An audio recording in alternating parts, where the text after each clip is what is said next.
भारत देश यह वही हिंदुस्तान है जिसमें श्री राम और श्री कृष्ण जी ने ब्रह्मचर्य का पालन करके भारत देश को आर्यवर्त बनाया। यह वही भारत देश है जिसमें स्वामी दयानंद सरस्वती जी ने ब्रह्मचर्य का पालन करके भारत को वेदों की ओर लौटो का नारा दिया। यह वही भारत देश है जिसमें भगत सिंह, चंद्रशेखर आजाद, बिस्मिल जी जैसे महान क्रांतिकारी ब्रह्मचर्य का पालन करके भारत देश को आजादी दिलाने में अपना पूरा सहयोग दिया। लेकिन शर्म आती है आज के भारत को देखकर। आज के बड़े बड़े बॉडी बिल्डर्स युवाओं को यह शिक्षा दे रहे हैं कि तुम अंडे खाओ, मांस मछली खाओ, प्रोटीन पियो। अगर हफ्ते में एक दिन हंसमैथुन कर भी लिया तो कोई दिक्कत नहीं है। आज का भारत चारों तरफ से अश्लीलता के ऐसे मोहमाया में फंस गया है जहां लोग उसमें फंसते जा रहे हैं। मैं आप लोगों को आज एक ऐसी ब्रह्मचर्य की दिनचर्या बताने जा रहा हूं जो हमारे भारत के ग्रंथ में से लिया गया है, जो आपकी जिंदगी को स्वास्थ्य बनाने में बहुत कारगर साबित होगी। इस ब्रह्मचर्य की दिनचर्या सीरीज में 4 पार्ट में वीडियो आएगी।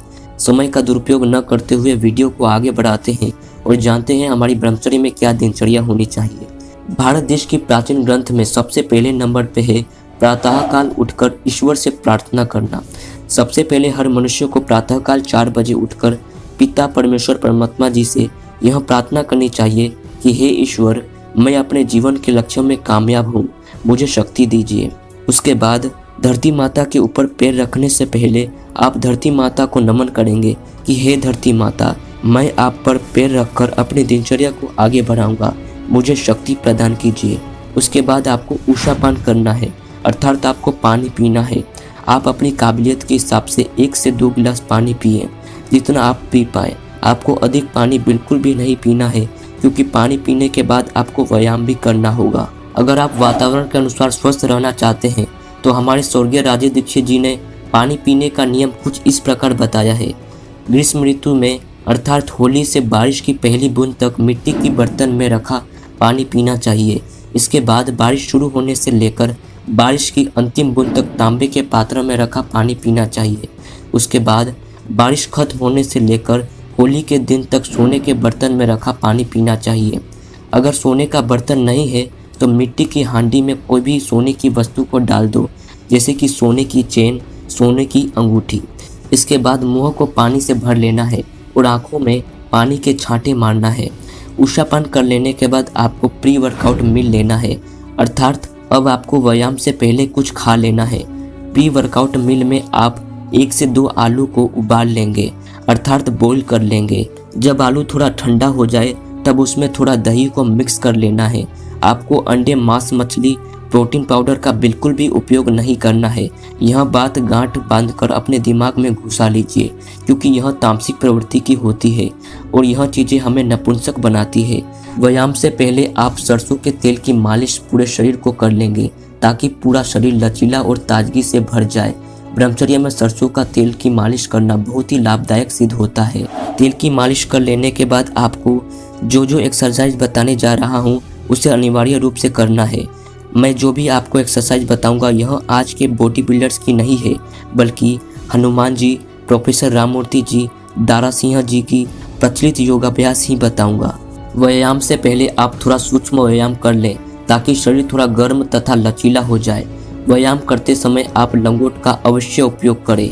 दोस्तों, आप लोगों को सबसे पहले योगासन, उसके बाद व्यायाम, उसके बाद प्राणायाम और अंत में जाकर ध्यान करना है। सबसे पहले बात करते हैं योगासन की।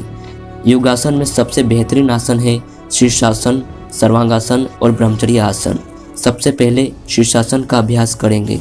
शीर्षासन का अभ्यास 3 मिनट से लेकर 5 मिनट तक करें। यह आसन करने से वीर्य मस्तिष्क की तरफ आएगा। उसके बाद सर्वांगासन करेंगे। सर्वांगासन यह अद्भुत आसन है। जिन्हें स्वप्न दोष की समस्या है उसके लिए रामबाण आसन है। उसके बाद ब्रह्मचर्य आसन करेंगे। ब्रह्मचर्य आसन यह ब्रह्मचर्य पालन करने की अद्भुत औषधि है। इसको करने से वीर्य गाढ़ा होता है तथा वीर्य की कमी को बढ़ाता है। योगासन कर लेने के बाद आप लोगों को व्यायाम करना है। व्यायाम में सबसे सर्वशक्तिशाली व्यायाम है प्रोफेसर राममूर्ति दंड और बैठक। राममूर्ति दंड और बैठक यह ऐसा व्यायाम है जो कमजोर मनुष्यों को भी सर्वशक्तिशाली बना देती है। अगर आप राममूर्ति दंड की शुरुआत कर रहे हैं तो आप सबसे पहले 10 से चालू कीजिए। आपको किसी को देखकर जोश जोश में अधिक दंड बिल्कुल भी नहीं लगाना है। आप अपने शरीर के हिसाब से धीरे धीरे दंड को आगे बढ़ाएं और इसी तरह आपको 500 दंड तक ले जाना है। एक बात का अवश्य ध्यान दें, राममूर्ति दंड का फायदा तभी होगा जब आप धीरे धीरे व्यायाम करेंगे। अब बात करते हैं राममूर्ति बैठक की। राममूर्ति बैठक आपको शुरुआत में 20 ही करना है और इसे भी धीरे धीरे 100 तक ले जाना है। राममूर्ति दंड बैठक कर लेने के बाद आपको 5 बार सूर्य नमस्कार कर लेना है। प्रातः काल में किया गया सूर्य नमस्कार शरीर के लिए बहुत ही लाभदायक सिद्ध होता है। व्यायाम हो जाने के बाद प्राणायाम करना है। मैं आप लोगों को वो प्राचीन और अद्भुत प्राणायाम बताऊंगा जिसे करने से वीर्य गाढ़ा और बहुत ही तेजी से बढ़ेगा। प्राणायाम शुरू करने से पहले आप उस दिशा में मुंह घुमाकर बैठ जाएं जहां हवा ज़्यादा आ रही हो। प्राणायाम में आप लोगों को 2 प्राणायाम करना है। पहला प्राणायाम है बाह्य प्राणायाम, अर्थात श्वास को बाहर निकालकर बाहर ही रोक देना। बाह्य प्राणायाम कैसे करना है इसकी विधि ध्यानपूर्वक सुने।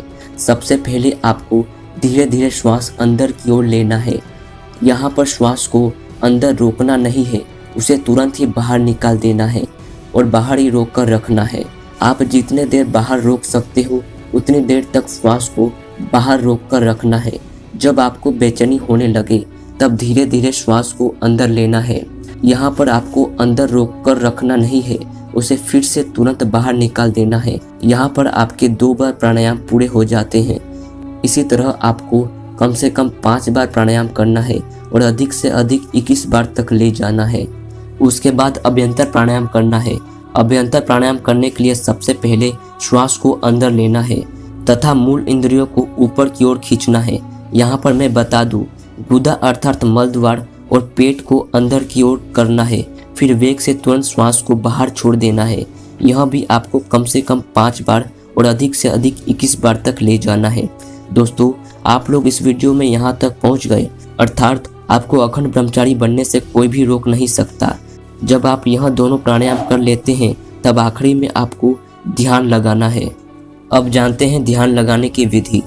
ध्यान लगाने के लिए सबसे पहले एक ऐसी जगह पर बैठें जो आरामदायक हो और शोर से दूर हो। आपको जिस तरीके से बैठना अच्छा लगे वैसे आप बैठ जाएं। आप कुर्सी पर बैठ सकते हैं और जमीन पर दोनों पैरों की पलाथी मारकर भी बैठ सकते हैं। ध्यान लगाने की प्रक्रिया शुरू करने से पहले अपनी आंखें बंद करके 8 से 10 बार लंबी और गहरी सांस लें, फिर धीरे धीरे श्वास को छोड़ें। अब आप अंतर्मन की आवाज़ पर ध्यान लगाएं। शुरू में अगर आवाज़ सुनाई ना दे तो कोई बात नहीं, आप प्रयास करते रहें। निरंतर और सही तरीके से प्रयास करने पर कुछ समय में आपको झिंगुर जैसी आवाज़ सुनाई देने लगेगी। ध्यान लगाते समय आपकी सोच कई बार भटकेगी, पर इससे आप परेशान ना हो। अगर दिमाग में चल रही बातें आपका ध्यान भटका रही है तो फिर से अपना ध्यान अंतर्मन की आवाज़ पर केंद्रित करें। मेडिटेशन करने के शुरू के दिनों में आपको आपका दिमाग ध्यान नहीं लगाने देगा, पर एक बार जब आपको अपने अंतर्मन से आवाज़ सुनाई देने लगेगी तब दूसरी सभी आवाज़ें अपने आप बंद हो जाएगी। अब यहाँ पर आपका आसन, व्यायाम, प्राणायाम और ध्यान समाप्त होता है। दोस्तों, हो सके तो गलत पाखंडियों के जाल में न फंसे। जितना हो सके हमारे ऋषि मुनियों की बताई गई बातों को अमल करें और सत्यार्थ प्रकाश पुस्तक अवश्य पढ़ें ताकि आप लोगों को कोई भटका न पाए। दोस्तों, वीडियो में बताई गई एक एक बात कीमती है। इन नियमों को अपने जीवन में जरूर शामिल करें। पार्ट 2 वीडियो बेहद खास होने वाली है, आप अवश्य देखना। जय हिंद, जय भारत।